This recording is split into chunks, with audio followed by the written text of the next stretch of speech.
niggas be lying. I'ma just keep it 100. Cause he don't even be talking to like nobody like that. Yeah. So for everybody to know, they just assuming shit. Right. Like I did the math, and it could be like no more than 2 years, but then I heard like from some close family, it could be like.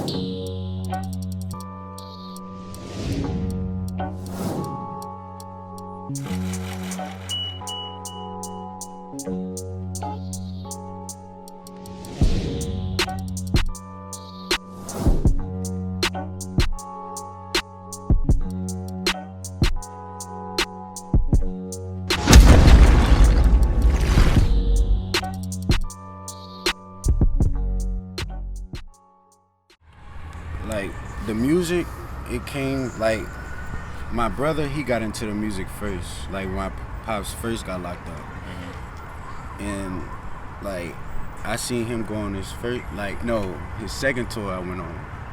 I went to a show in Houston, and like I just seen how like he was rocking the show. Right, and, right. Like, everybody was showing him love, and I just fell in love with it ever since. Cause like since I was young, I always was in a band. I was always playing drums. Oh yeah. So I always loved music. My pops, he played drums. My brother played the drums. My mom was in a band. Damn. My uncles was in a band. My grandma, everybody. Like music is really in our blood. So I seen him perform, and like I went home, and I had like started like trying to write raps and shit. But like since I was young, I used to always like write other people's raps down. Like my favorite songs, I used to write the music down and like remember the lyrics.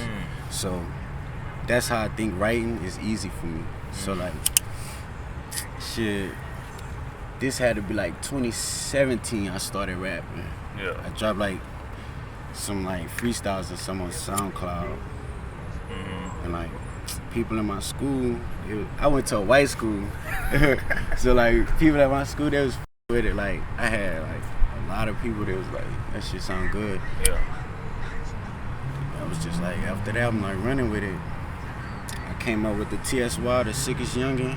I was just been the sickest ever since. So how your people been receiving your music career? You know, when you holler at your pops, what's some things that he done told you that motivated you to keep going? You know. He always just tell me to be patient, and like, you know, when he come home, he gonna put the ball in my hands. But I'm not worried about all that. I'm trying to get it now, for real. So what's going on with when coming home, man? I know there's some rumors circulating, but I know people don't really know for certain. But you think it's something that's gonna be soon, or you think it's gonna be a little bit, you know, in the future? Like, yeah, niggas be lying. I'ma just keep it 100, cause he don't even be talking to like nobody like that. Yeah. So for everybody to know, they just assuming. Right. Like I did the math, and it could be like no more than 2 years, but then I heard like from some close family, it could be like 6 months. So we gonna wait on the 6 months. If not, then the math say 2 years. Yeah, right. Which still not a long time for real when you think about it. Dang. So what's some things that he's taught you as like fatherhood? Like tell me a little bit more about BG the father. You know, because people don't really know that aspect of him. Like he was like, he ain't never put his hands on me, for one. Like he'll talk to me before anything. Like, but I could say, since he been locked up, like people be like putting bad images of me in his head, and since he been gone, he remember the young me. He don't see like me now, so he don't really know. Yeah. So, but I mean, he ain't never been no bad father. Right. He always been there. Shit, if he would have never got locked up, he would have still been here. That's crazy, man, how so many people lose their fathers to the prison system and whatnot, man. And I just feel like when you come home, it's gonna be big, cause you talented, dog. Like you got a lot of talent. So what's some things that you got coming up musically? You know what I'm saying? Shit, I'm working on this Street Politics mixtape right now. Collab with the Sneaker Politics store. Yeah, that should be coming in 2020. I'm gonna drop like 2 more singles before the year out, and then I'm gonna chill. For my birthday, I'm gonna try to drop the mixtape.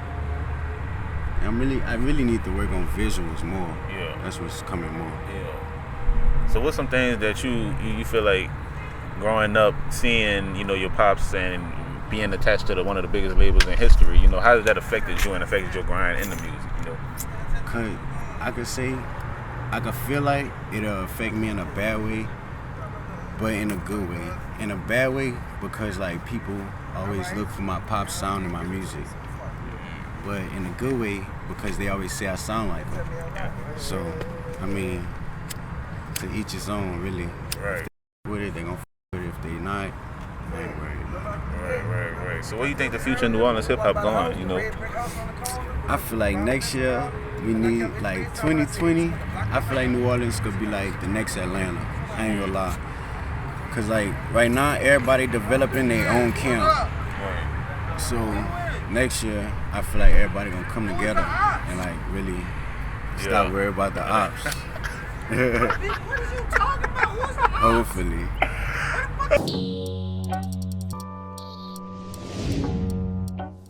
We don't want to not be in the game because it's legal. Right, that's real. That it's finna make more money than tobacco and alcohol put together. So now we gotta stand on the sideline and watch the same people that used to put us in jail benefit.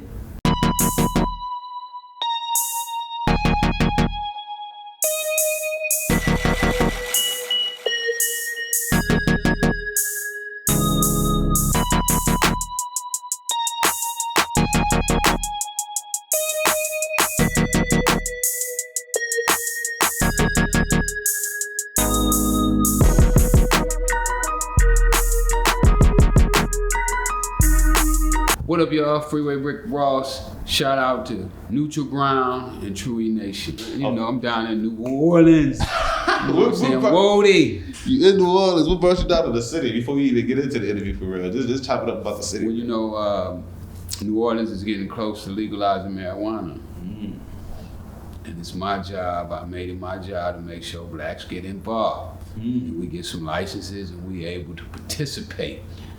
You know what I'm saying? Not stand on the sideline and be consumers, but we want to own some licenses. You know what I'm saying? We want to own some grows. And, Right. You know what I'm saying? We want to distribute. We want to deliver. All the stuff we've been doing, they've been locking us up for it. Now we want to participate still. We don't want to not be in the game because it's legal. Right, that's real. That it's finna make more money than tobacco and alcohol put together. So now we gotta stand on the sideline and watch the same people that used to put us in jail benefit. It don't make sense to me. I don't know. It sounds ridiculous. Man, so we go definitely get into that. So before we get into that, I definitely, for the people who don't know who you are, with the slim few who don't know who you are. Where they been under, right? Where they been under. Y'all don't read Esquire, y'all don't read LA Magazine, you never watch Netflix, because if you watch Netflix, You should do. the first thing that come on was my picture, my ugly face, you know what I'm saying? Yeah, so run it back to let them know who you are, where you from. Man, I'm Freeway Ricky Ross from LA. Right now, my claim to fame is I'm a drug dealer. And my claim to fame again is gonna be I'm a drug dealer. So LA, take me back. Growing up in LA, what was that like? Oh man, it was cool, you know. I remember, man, when it was like super cool where kids could ride their bikes down the street, you know what I'm saying? There wasn't no gang banging. It was just happy-go-lucky, you know. You could just like enjoy life, man. Play football on the street, no drive-bys. And I remember when it started to change. You know? I remember the first time I saw the Crips. And I wanted to be a Crip. Yeah, real. Yeah, I wanted to be a Crip, man. I remember Big Tookie. But I started playing tennis at like 13. And I fell in love all over again, Tennis, man. Now, gang banging wasn't my love. It was playing tennis, man. I wanted to go to Wimbledon, and I found out that having money was the most important thing in my life. Big So, I remember days not having nothing in the kitchen to eat, going to school with holes in my tennis shoes, my mom worrying about the lights getting cut off, broken windows, and I made a commitment to myself that I was gonna get my mom out of all that. Mom, you ain't gonna be going through this. Right. Not that your son can do anything about it. So, Right, though, for real. I said by any means necessary. After in high school, it was discovered that I couldn't read or write, and they told me I wasn't going to school to play tennis. I started selling drugs. 19 years old, started with $125. And before I got arrested, I had days I made as much as $3 million. Prosecutors say for 2 years I made over $600 million in 2 years. I sold drugs for 8, but he only estimated 2. So do the math. And he didn't calculate that right either. Most of the time they don't get it right. But we be so intimidated by him that we let them do whatever they want to do to us. I eventually got a life sentence without the possibility of parole. Remember I told you I couldn't read and write? Well, I taught myself how to read and write when I was in prison. That's powerful. And that's how I eventually got myself out. I got so good at doing the law, I could debate the law with my lawyer and the judge and the prosecutor. Be right. Before I left prison, I read over 300 books. So I'm an educated fool. So what's your favorite books? What's one of your favorite reads that you have? My favorite books is Think and Grow Rich, and everybody I know love my Think 3 and Grow favorite Rich. books. Yeah. I talk about them all on the internet. Yeah. Think and Grow Rich, The Richest Man in Babylon, and As a Man Think. My favorite 3 books. You read them 3, you don't need to read nothing else. So I eventually won my appeal, and here I am now, to be dealt with. Where the system don't know if they should put me in jail or keep me out. Just the other day, the cops pulled me over and asked me for my ID, insurance, everything. I got everything, I deal cars. I'm a car seller. I sell cars. Yeah. Right now, I probably got 20 cars for sale. But anyway, this cat asked me to sit on the ground, and I thought about what Muhammad Ali would have did.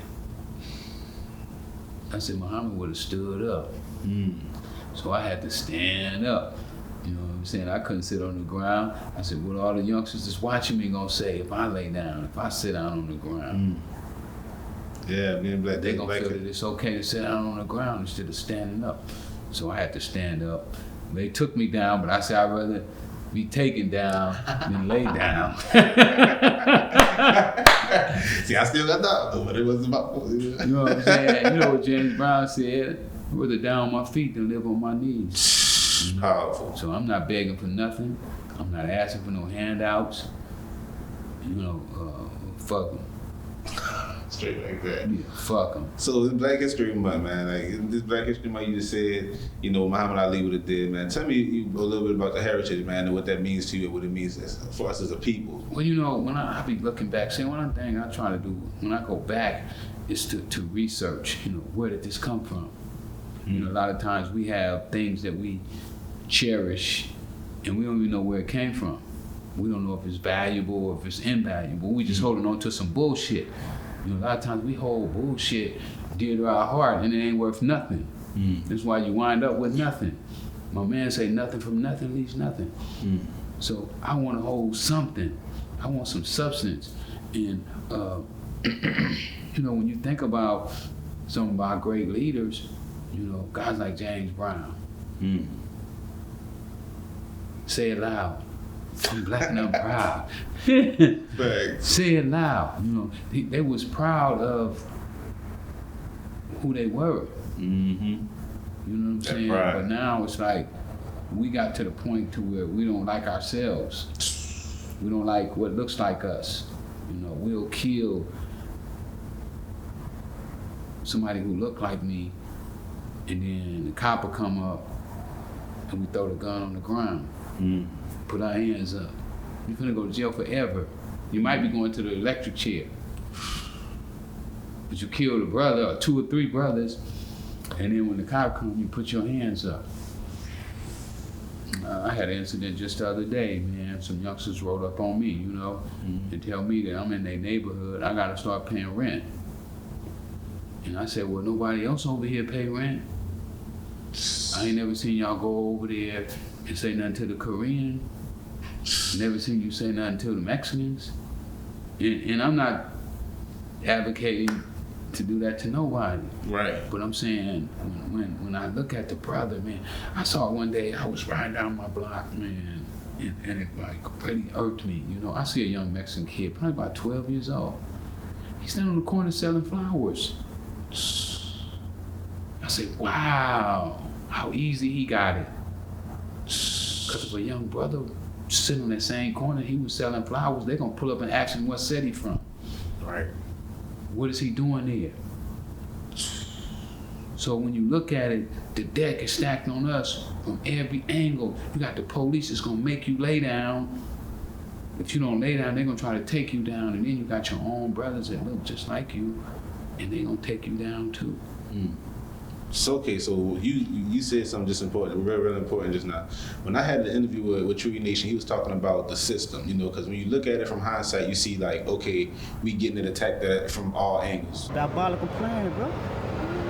We being puppets on the string, bro. They getting us, bro. They getting us, bro. And I'm tired of it, bro. They getting us. And I seen it, bro. And that's what made me turn away from that glorifying that street. You know, I gave my life for it and I stuck to the rules of the game, bro. So I could talk about it, man. I could talk. I did it. I lived it. Like, what do you think about the system that actually in place that those? Oh, the system broke. The system is broke. The system, see, we're going on a system that was built a couple hundred years ago. Right. And see, this system was built for slaves, to keep the slaves in line. And we're still operating on a system that wasn't even built for us. It was built to keep us in line, but we're still trying to make the system work. Right.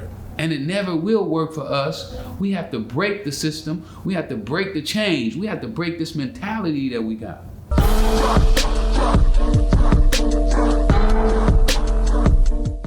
I got that opportunity, you know, when the opportunity came about to, and I could say, hey, you know, you want to do a little joint situation, you know what I mean? Came with my you know, my side and, you know, me and mine, and that happened, and I'm happy we did, because got out of this huge, unbelievable, die hard or live hard, no limit fan base.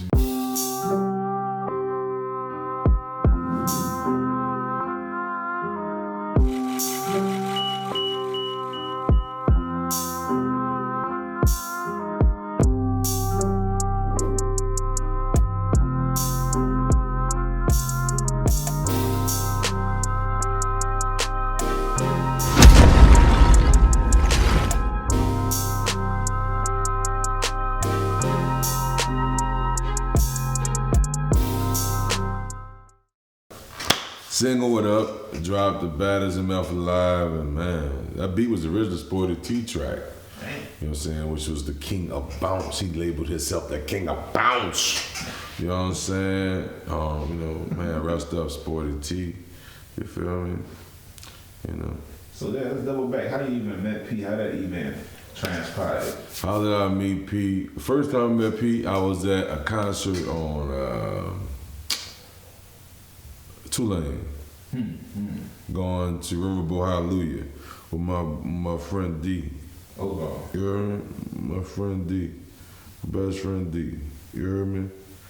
And I'm like, D, man, you listening to this dude? I was like, man, what are you listening to? D was like, man, I'm messing with this boy. Like, so, you know, so I was like, huh, bro? So D, I went to a concert with D, right? Yeah.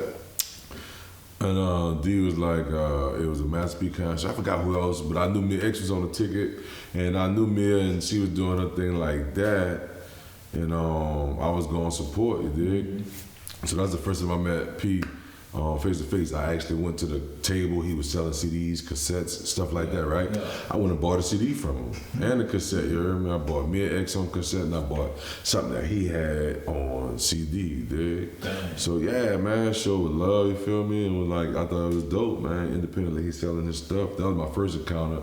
My second encounter is during the times when Cain and Abel started working with No Limit, because I was working with Cain and Abel closely. Yeah. While they were on Xavier campus, fresh from New York, we had got real close, good friends, man. And they went to work in there to get in the third party situation, so I was around, writing, chilling, right. Creating, you feel me? So that was that. And like I got that opportunity, when the opportunity came about to, and I could say, hey, you want to do a little joint situation, came with my side and, me and mine, and that happened, and I'm happy we did, because got out to this huge, unbelievable, die hard, or live hard, No Limit fan base that embraced me and became my own and gained a huge fan base of my own as well, Yeah, so family, it's all about family. So speak a little bit about C, man. How you think he holding up right now? I believe C is doing great. That's just how he is, you know what I'm saying? He a survivor, you feel me? A soldier from head to toe, you heard me? Yeah. So that's just what that is, Yeah, and I know you and Matt came in real early, so Oh yeah, man. I'm hoping Mac and C come home real soon, man. Get themselves home, get to their family, because I know they miss them. I know we miss them. Right. And a lot of other people, man. BG, my cousin Cornell, you know what I'm saying? A lot of people, man. Homie, I got a big homie. Hope he get a chance to get himself home. I'm hoping, wishing and praying, man. Everybody out there, you got somebody out there, man, they're incarcerated, you feel me? They got an opportunity to come home, you know what I'm saying? They ain't giving up, your faith still strong. That's dope. Keep doing that, because they need that, we need that, we all need that, you heard me? But yeah, man, major love to see Mac, Cornell, BG, Bobby Schmurda, a gang of people, man. There's probably a gang of people I'm not, you know what I'm saying? But that's what happened with that. I put that music out, dropped there as with their family, May 5th, 1998. 30 days later, the LP went gold, so what you saying? You know what I'm saying? How did that feel? Like, shit felt good, son. Shit felt amazing, my nigga. You know what I'm saying? What you gonna tell me, son? #1 on Billboard, son. You know what I'm saying?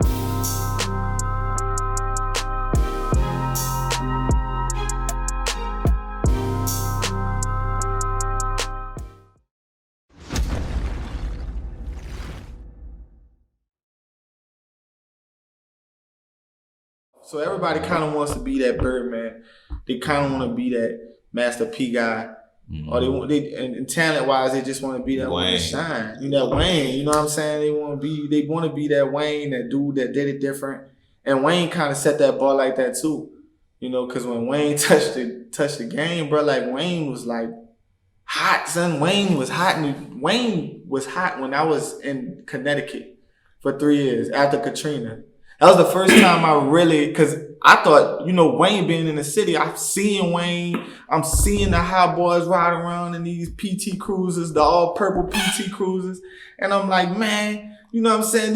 They got the city hot, them know every parade season, they popping, you ride around, you might look down the street and see the hot boys shooting a video over there. You know what I'm saying? It's like, it was innovative. You got to see your artists really shine, dog, and really ride around and be in your presence. Big, you know what I'm saying? Big on the radio, on TV, fat and all that. They on everything, and you seeing them dudes.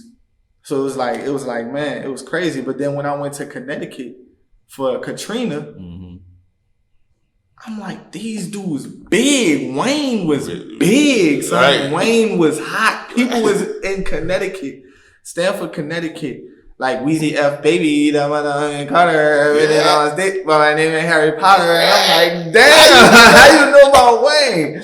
And they like, man, Wayne my favorite rapper. I'm seeing white girls with Wayne posters. Like it really opened my eyes. Like these dudes big, man. They big. They huge. So Wayne set that bar, man. He really set that bar for a lot of people in New Orleans who want to be on that level, if not bigger, greater. From New Orleans, you got to do it better. So it's like, man, if we not that person, we kind of not satisfied, and that's a toxic mentality to have. You know what I'm saying? Critiquing each other, man. Ain't nothing wrong with that. Like, damn, if I'm iron sharpen iron. You know, if I seen C slipping, like, hold up, say C, like, yeah, you right, let's do it. And C tell me, no, but let's do it this way. So we was feeding energy off each other, man. If I'm feeling low, he'll pick me up. He feeling up, pick him up. What's up? So don't be feeling like you weak and all that because you respect the next man. But that's what our dudes gotta stop feeling like because you respect somebody, you weak.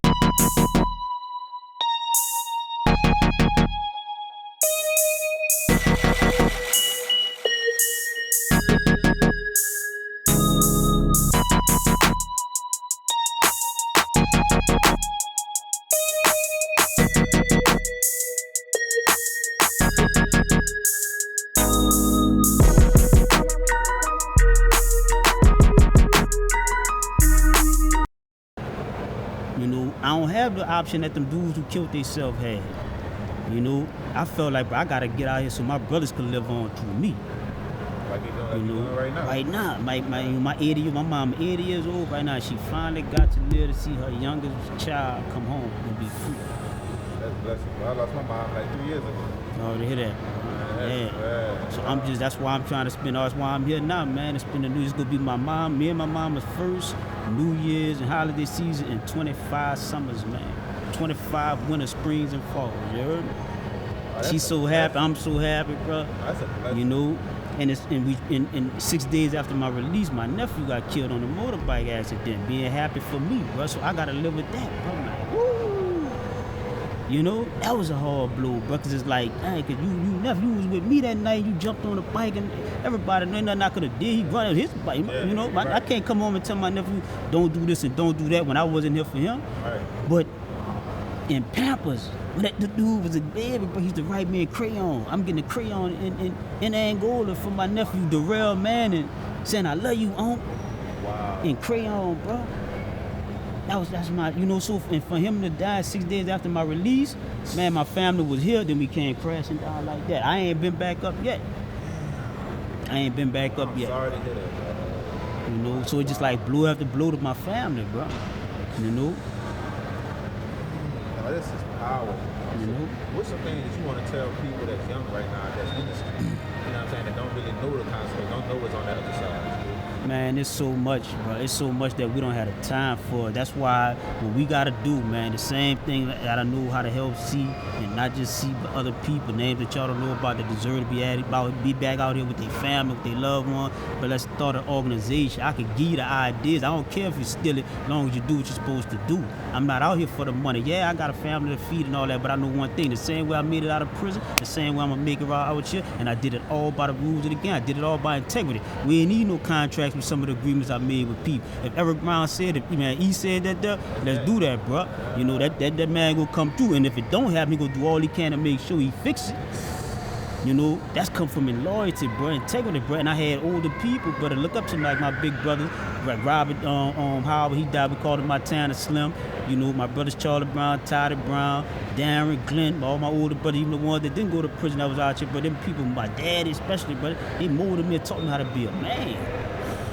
Oh, they seem like you did a good job. That's so, man, I appreciate that. But that's alright. So a few closing remarks, you know what I'm saying? Before the closing remarks, let me get into Lil Slim. So you saying Lil Slim, C Murder, talk how they Oh yeah, I'm glad you said it, bro. Lil Soldier Slim, if you listen to this, bro, C Murder love you, bro. He love you, bro. Real talk, he love you, man. And there's a few other dudes, these little young cats out here, man. It ain't like dudes sitting on y'all talking about y'all messing again, man. C Murder love y'all, man. Just keep it real, though, man. That's all they want y'all to do. Keep it true, bro. Don't be out here doing things, this and that, bro. And then when that heat come down, bro, you go sour, bro. Keep it real or don't do it at all.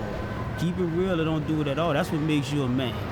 You know, don't make you a man by how many dudes you put in the dirt and all that, bro. Don't play with no man fan. Any man should be feeling how the same way you feel about protecting them and theirs, bro. So don't think you the only killer and gangster out there, bro. So since we know we both about that, why go ahead and let's just respect each other. Let's come together. And the people that's really killing us, let's come together and start focusing that energy on them. You about your business, I'm about mine. So what we gonna do? Your family going to funeral, my family going to funeral. And all the while, we wouldn't have that beef, we probably would have been the best of people, man. Because you real and I'm real. So let's put that dumb shit and put that to the side, man. We got a mission, bro. Tru E-Nation, man. follow me, mess with me, man. Let me show y'all what's happening with this shit. Document me, watch me. If I do something wrong, man, pull me this out. Hold up, eat that. What? Hold up, I'ma analyze that shit, man. Check me, just let me check you in a respectable fashion, though.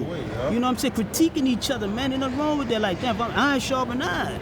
You know, if I seen C slipping, like, hold up, say C, like, yeah, you right, let's do it. And C tell me, no, but let's do it this way. So we would feed energy off each other, man. If I'm feeling low, he'll pick me up. He feeling up, pick him up. What's up? You know? Yeah, energy would feed energy, man. You know? So don't be feeling like you weak and all that because you respect the next man. But that's what our dudes gotta stop feeling like because you respect somebody, you weak. Man, cause no, that make you strong, bro. That makes you understand how we gotta coexist on this planet, bro. You know? And just imagine if we really, really united, bro. Just if we we be talking about that, but man, just man, we really stopped playing and did that. Cause you really got some of us who really, really true out here, man. That's really, really real, man. But we don't like each other just because he like this or I like. Come on, man, all that petty stuff, man. We go be different. I don't want you to be like me.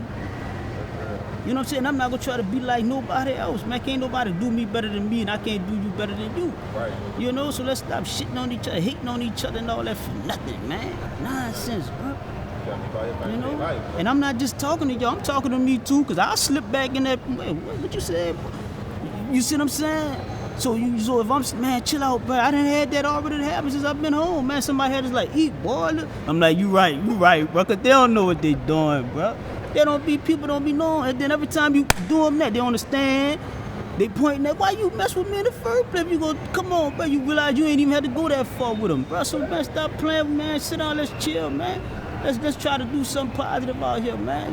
Yeah. Man, so closing remarks, man. Man, look, bro. This about to be the first of many, too, because we got to have another sit. Yeah, because we going and on, bro. I got stuff to do, bro. But I just appreciate y'all, man. Follow me at Tru E-Nation, man. Help me, bro. Help me. When I mean by that, help me, help y'all. I got a lot to offer. Y'all just got to bring it out me, bro, because sometimes I don't be like talking about this, man. And then sometimes I do, so, you know, a lot of people reach and say, bro, man, I feel your story, bro. You need to tell your story. Then I got people that's coming to me saying, look, let's do this, that. Then they be faking, bro. You gonna mess with me, bro, come at me straight, come at me correct, bro. If you trying to come up off my story, let's work together and come up off this sucker. Don't be playing on me and all that. If you got money, let's put this money. Don't be trying to like bird feed me with your no, cause I'm a man, bro. I'ma make it with you, but I was saying I made it out there 16 years old and I'm back out here right now. I'ma make it out there. I'm out here. You know what I'm saying?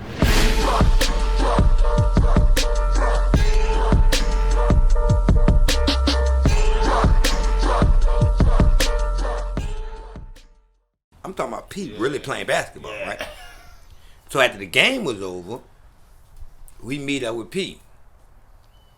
Victor tell him, I got the CD, I want you to listen to it. Like, this would change my life.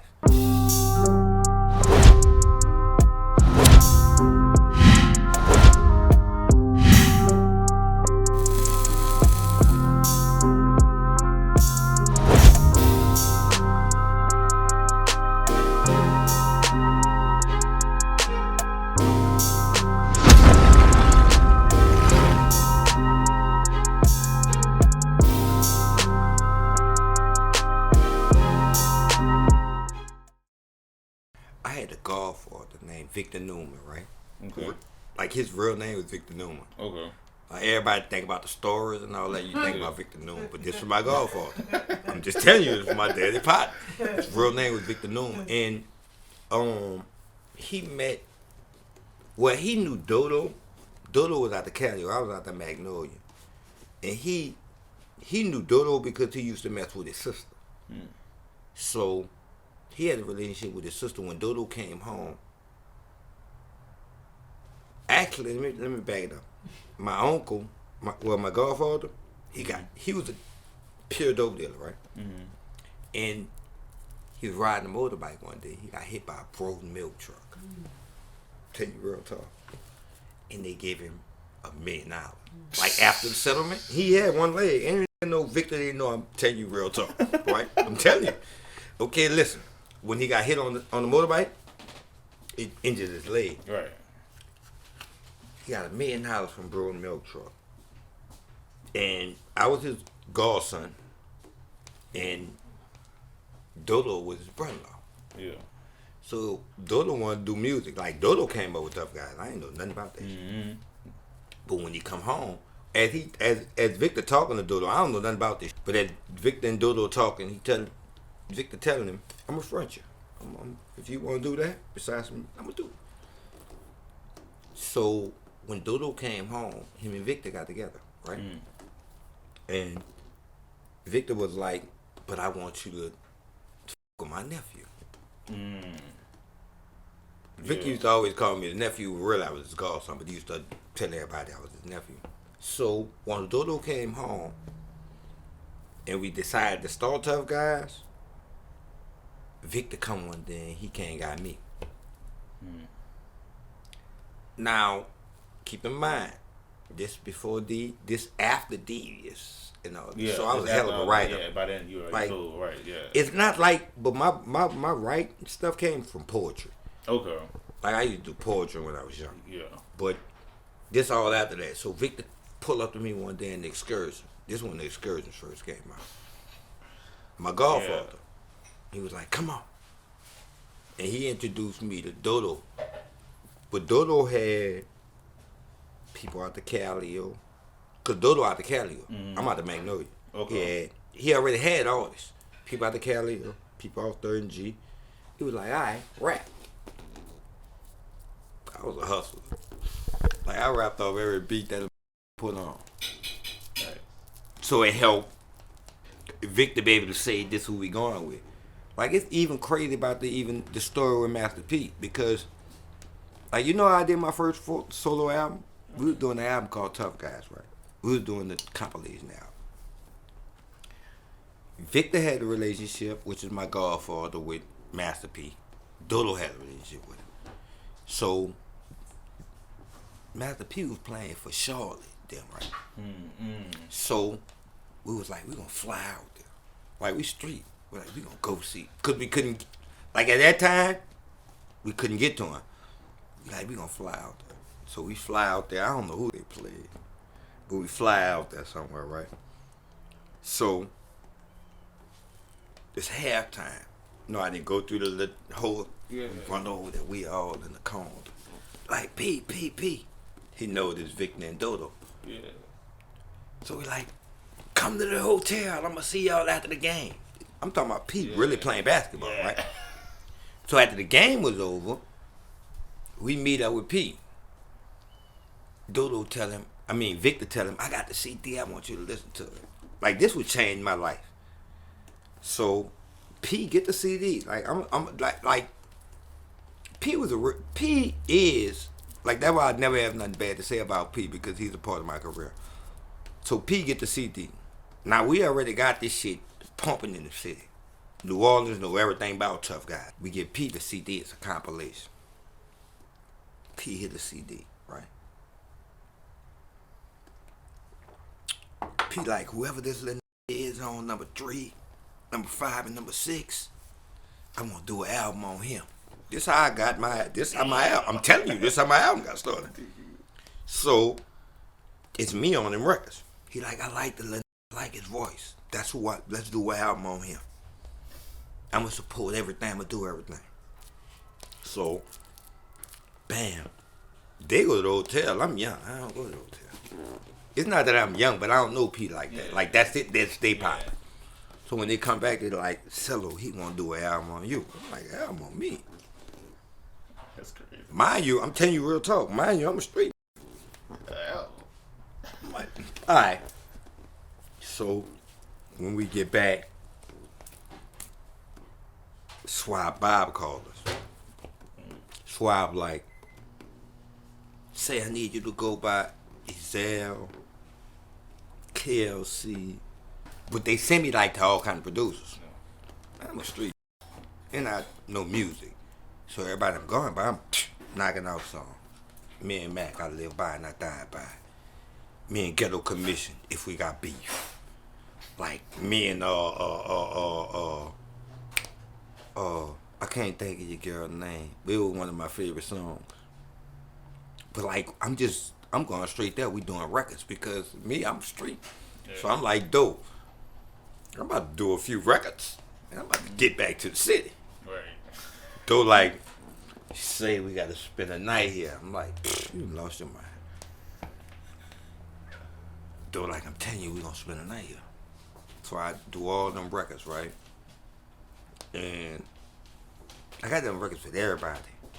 Like, me and Crazy. You want to drink something? You want to smoke something? Like, I hadn't done records. But I already had relationships with all these dudes because I'm from the streets. Right. But I'm really in them. I'm in them. So I do all these records. So like we gonna spend a night. Carlos Stevens. That's who I forget. Real talk. So Carlos like, y'all was spend a night by me. Yeah. I'm alright. Next morning we wake up, we listen to the record and all that. We sending them after PP like, we don't have a single. And he like, we need a single, like we don't have a single. So Carlos, we get up, eat breakfast and all that. And Carlos like, B say we ain't got the single. I'm like, what the fuck I mean we ain't got the single? Because at the time, Victor got a relationship with him and Dodo got a relationship with him, right? So P like, you gonna get a check as soon as y'all get to the album. But we ain't have a single. So Carlos came up with this record called How You Like It, Baby. And I'm like, when he played the beat, bum, ba-dum, ba-dum, ba-dum, bum, ba-dum, bum, I'm like, I'm not fucking with it at all. I'm telling you real, I'm like, nobody. Because at the time, they had like Bounce Shake on. I'm like, man, I don't know what the fuck with that. I just come from that. Though, like, me and Doe stand outside, we talk. He like rap on that bitch. Yeah. I'm like, alright. But in reality, he said rap on the bitch, but he like, we gotta get the check. You know what I'm saying? Because you gotta realize, like, P gave us the opportunity to say, after y'all get through with the album, I got 500,000 for y'all. But he was like, oh, I like the records, but we don't have a single. So I ended up doing How You Like It, Baby, right? I would be lying to you to tell you how I came up with it.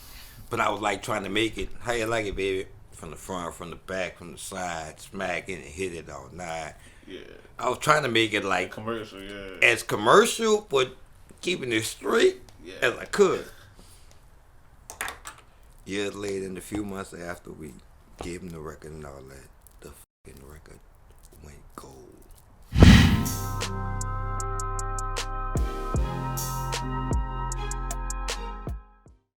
And he was like, how much you charge for a show? I'm like, I asked my cousins, I'm like, somebody asked me how much for a show. I'm like, a show?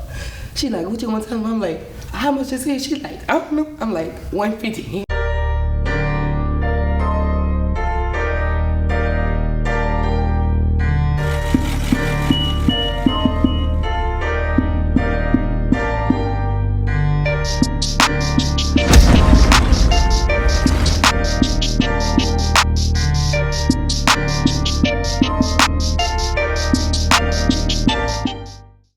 They really don't know They me. really don't know you. So tell me your name first, Gary, because they know you as Treety.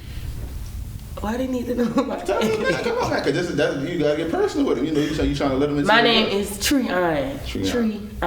Yeah. So But everybody call me Treety. How long you been going by Treety? That's my nickname. Okay. Like one of my cousins gave me that nickname when I was little, and that's just been my nickname. Like even when I was in school, my teachers used to call me Treety. Wow. So you got that name when you was like young. So growing up, what part of the city are you actually from? I'm from the 7th Ward, all Frenchman. I went to Craig, like I was always smart. I played sports all my life, so like I played basketball, volleyball, I ran track. I always was like after school. And then in school, I used to be like with the dudes, and you know how they used to beat on the table and stuff. I always used to be with the dudes, just doing a little beat. That's how I been like, was supposed to be a rapper. But I started like when I got to college. So That's what when college went to? I went to Southern in Baton Rouge. Oh yeah, real music in college. So what you major in? Mass comm broadcast. So at first I wanted to work on the radio, like I wanted to be like the female Charlamagne. But then like I had an intern at a news station. I did it, wasn't for me. So what didn't you like about it? Boring. It was boring. I think I like the entertainment side of the world. Yeah. I don't really care what's going on in the world. I care, but I really care about like the entertainment side. Like, that just like the music. Interesting to me. Yeah, definitely. So you finished that stuff? I graduated in fall 2017, December 15, 2017. And you started rapping in college. So tell me about the time when you actually realized that the music is something that you wanted to go with in college. It really just was for fun. I was this dude here, producer out here. He told me I need to make a song. Well, I made a couple of songs in high school.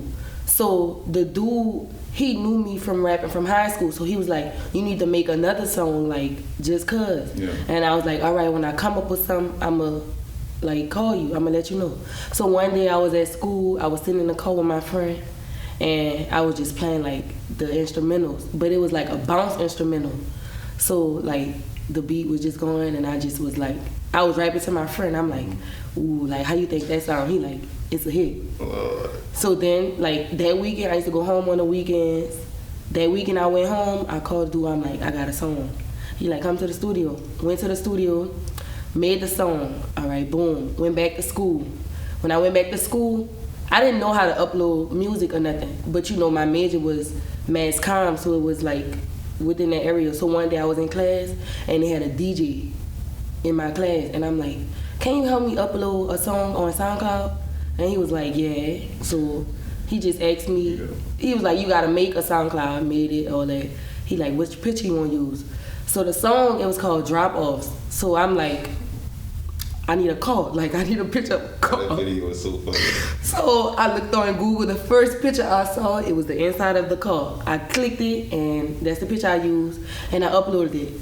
Like, I just uploaded it and put my phone down because I was in class. Yeah. My phone, it just kept going, like, my phone kept going off. Oh. So, like, that first day, I had 10,000 plays in the first day. That's what made me keep doing music. I'm like, dang. So what caused that? Like, I don't know. People always knew me, so people already knew who I was. So I guess because I dropped the song, like that made them listen to the song. Like I always had followers. Like people always like interacted with me. Yeah. So when I did that, like everybody was like, damn, like this song cool. Right. And then when it got 10,000 plays, I'm like, Lord, I might as well drop another song. But before I dropped another song, this dude, he wrote me, like he the reason I started doing shows. His name Maurice. He go to school in Hammond. He went to school in Hammond in Southeastern. He was like, how much you charge for a show? I'm like, I asked my cousins, I'm like, somebody asked me how much for a show. I'm like, a show? She like, what you want to tell me? I'm like, how much is it? She like, I don't know. I'm like, $150. So I told him $150. He was like, all right, this how you know I didn't know nothing about nothing, because it wasn't a deposit. It was like, I was driving from New Orleans to Hammond for $150, no gas. I didn't, but like, if I would have got there and he didn't have the money, I would have been hit. But when I got there, I let him know that I was at the door. It was me and my cousins. And then he came outside. They walked me through. I had on glasses too. Who I thought I was? I was walking through, got on the stage. He's like, tell me when you're ready. I'm like, all right, let me catch the feel of it first. It was packed. Whoa. So I was nervous. I was asking my cousin, I'm like, Sammy, what if I mess up? Like, what I'm just performing one song. She like, man, look, do what you gonna do. They gonna rock with you. So when I got up there, I didn't even know how to hold a mic. Like the mic was, I got the video. Like, mic held wrong. Like, I looked stupid up there. But they knew every word. Like, I'm like, dang, they really know my song. Wow. Like, and ever since, that was in 2017, I always had a show from then up until now. Like, wow. I don't work. I get paid off my music. Wow. So what's your music? Like, the range. Out of town, like 3,000 for 30 minutes. Period.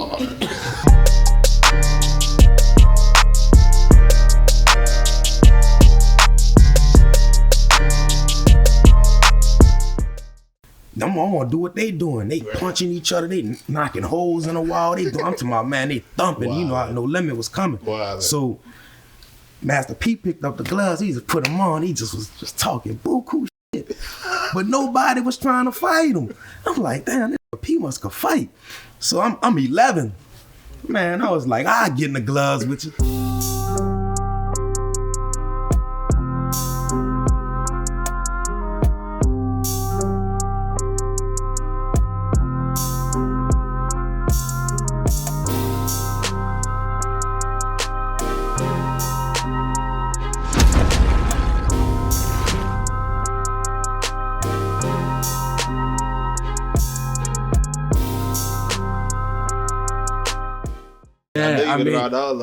I got a masterpiece story. I'm gonna tell you, before I tell you the masterpiece story, I'm gonna tell you the Snoop Dogg story.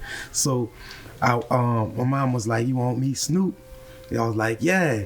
So she's like, okay, we finna drive to Baton Rouge from Slidell.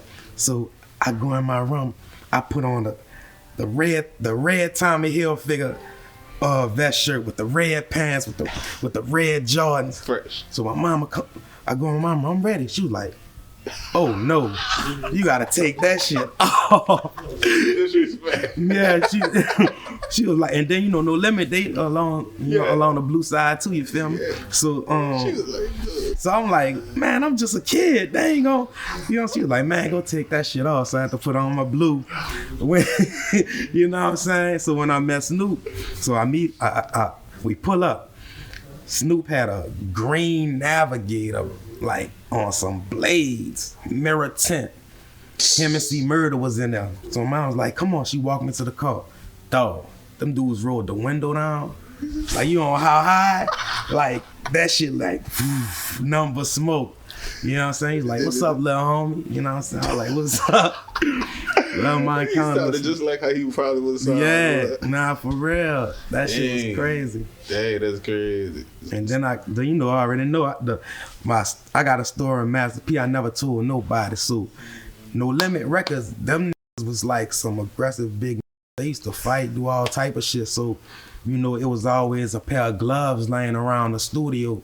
And I was young, so I was around all these dudes, and I'm like, I'm gonna do what they doing. They punching each other, they knocking holes in the wall. I'm talking about, man, they thumping. No Limit was coming. So Master P picked up the gloves. He just put them on. He just was just talking buku shit. But nobody was trying to fight him. I'm like, damn, this P must could fight. So I'm 11. Man, I was like, I'll get in the gloves with you. I put them bitches on. So he playing with me, you know what I'm saying? Just throwing them young. Man, this nigga threw one and hit me so fucking hard. My mom was like, oh no, don't be hitting my baby like that. You know what I'm saying? I took them gloves off, nigga, my eyes got watery and shit. You know how I be when nigga pop the piss out you? Yeah. Man, he got him. I was like, yeah, man, I'm good, man. I ain't gonna mess with big uncle, man. I'm good.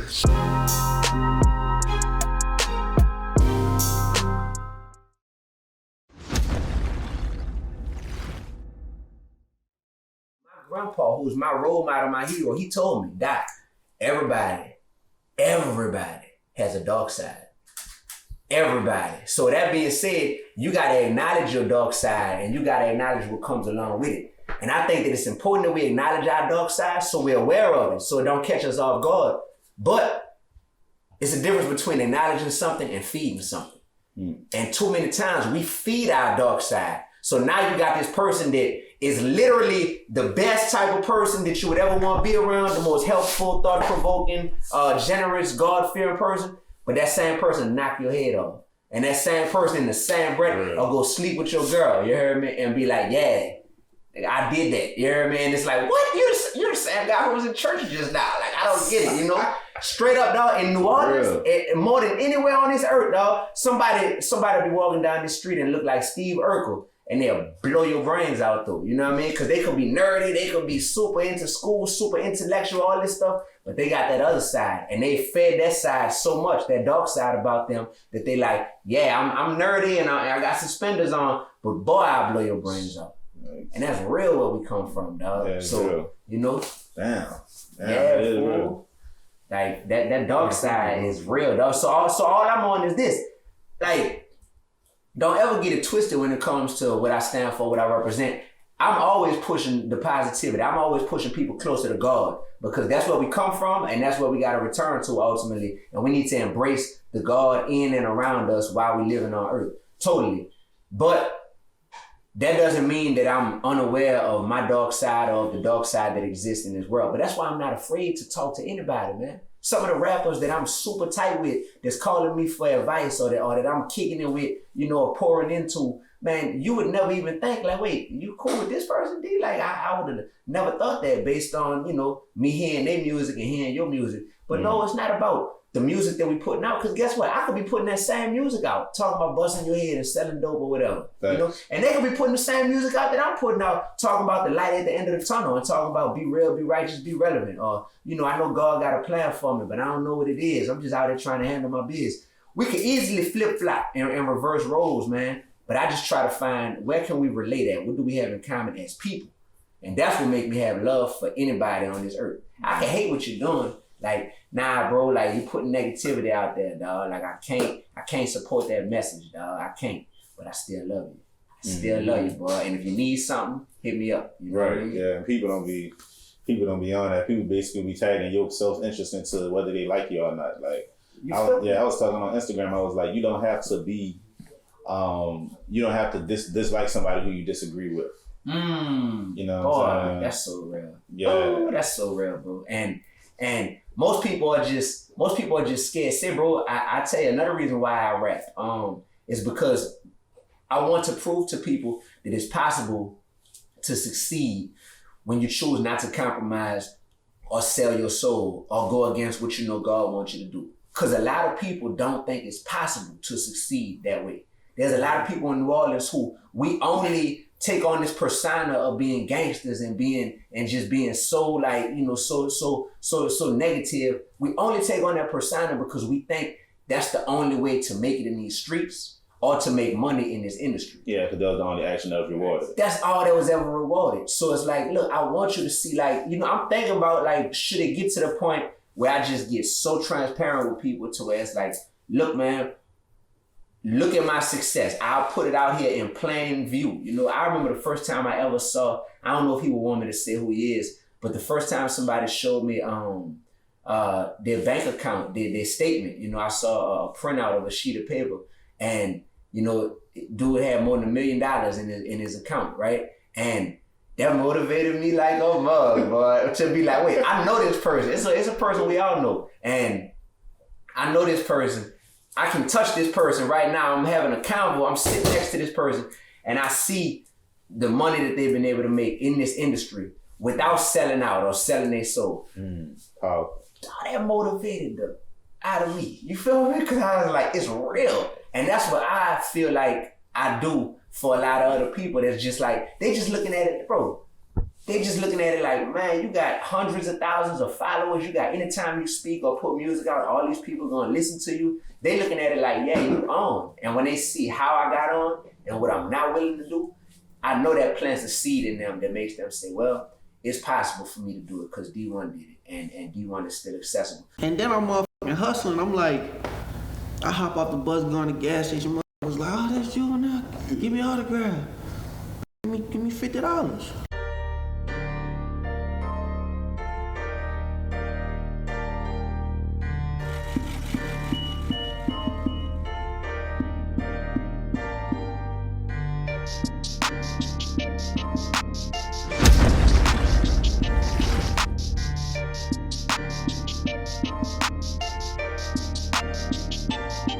Word, my name Young Juve. My first rap name wasn't Young Juve. Alright. What it was? It was Mac. Okay. But like a video dropped and it was like this juvenile son. And it was like, oh yeah, Young Juve. You feel me? So that's how I got the name. Dang, I never knew. Yeah, that shit weird as hell. I tried to drop it, but motherfuckers just be like, it's juvenile son, Young Juve. So. Right.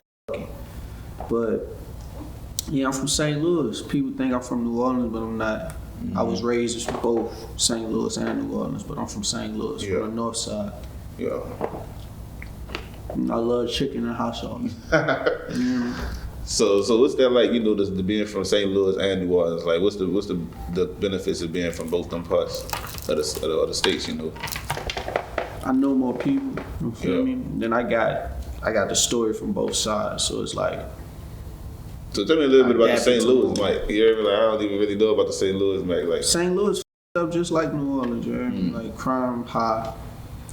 It's the same. You feel me? We just talk different out there. So getting into the music, man. How you knew that? When did you know that you wanted to, pursue music or whatever? I knew I wanted to pursue music when motherfuckers was like, this shit hard. I'll pay for this shit. Like when I found out people would buy it, that's when I was like, yeah, I'm gonna fuck with this. Who was the first person to put you in the studio for the first time? Officially? Myself. My pops bought me a studio when I was 16. I wanted a car. This bought me Pro Tools and a computer. I was mad as hell. I was pissed off. What did he say when he gave it to you? He just was like, I got something for you. Yeah. And then he gave it to me, and I was like, what the fuck? What is this? That nigga got me a computer. You talking about that Mac, that old one that you had? Man, I had a Mac and I had Pro Tools 7 LE. You feel me? On my first Pro Tools. Tell me about your first song. You remember the first song you did on that? I don't remember the name. Yeah. But it was some shit with Jay Jones. Oh, word? Yeah, that nigga used to be in the studio recording ourselves and shit. Lord. Y'all still got it? Y'all doing that? It lost in the mix. That shit probably on MySpace. It's on MySpace. Oh, yeah. Somewhere on MySpace. I gotta go dig it up. Somewhere. I didn't even know you and Jay Jones had any music together, actually. Yeah. Hell of shit. We started rapping together on some shit. Dang. That's crazy, though, how shit playing out with Jay Jones, because he's doing this thing right now, too. Yeah, that nigga going crazy. That's bro for life, though. I fuck with him. Alright, so growing up, that shit was crazy, bro. Like, okay, I used to get a weekly allowance, and all I had to do was take the trash out. On the bus. Like on the tour bus, you feel me? Oh, Lord. Yeah, I was bad in school. I get kicked out of school, they give me my homework, and I go on tour with my pops, you feel me? I get like 2-3 months worth of homework, get the books and shit, and be on tour with this. Lord. So, and all I had to do was take the trash out. So I'm taking the trash out, I'm getting $700 a week, you feel me? Just to take the trash out, and then I ain't gotta pay for nothing. I'm a kid. I ain't paying for no food, I ain't buying no clothes. So I just had a pocket full of money, you feel me? And then I'm motherfucking hustling. I'm like, I hop off the bus, going to the gas station. I was like, oh, that's you in there. Give me an autograph. Bitch, give me $50. I walk in there. What you want? You want him to sign this? Give it to me. Man, I had that nigga signing pieces of paper. He'd be looking at me like, man, what the fuck? What are you doing? I'm in that bitch selling dollars, you hear me? With his signature on it, all type of shit. So it was lit. You feel me? Like my childhood that shit was fun, bro. Dang, that's crazy. So during the shows, where you would be at, like in the backstage or something like that? You'd be front row, like how do you have that set up? I'd stay at the hotel, or I'd be. When I was younger, I ain't really used to go to the shows. Yeah, because I was about to say the shows used to be lit. I used to be at the hotel, but they'd get a hotel with a basketball court, and I'd just be playing basketball all day. Yeah, you is nice though. I'd be one of them kids that dirty ass white t-shirt, you feel me, sweaty as fuck, running back and forth from the cold drinks to the hoop, you feel me? Yeah. So yeah.